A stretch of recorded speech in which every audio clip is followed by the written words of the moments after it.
pero for the video pa.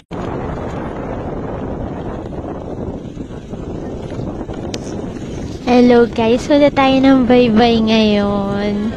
Ayan, sobrang lamig. Ang lakas ng hangin guys, grabe.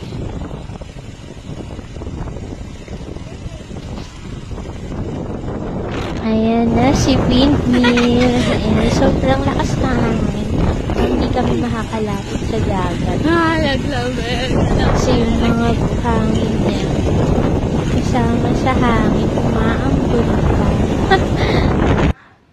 Yan, for the foes ang lola niya. Ay, teka lang! Ang dami rin namamasyal dito.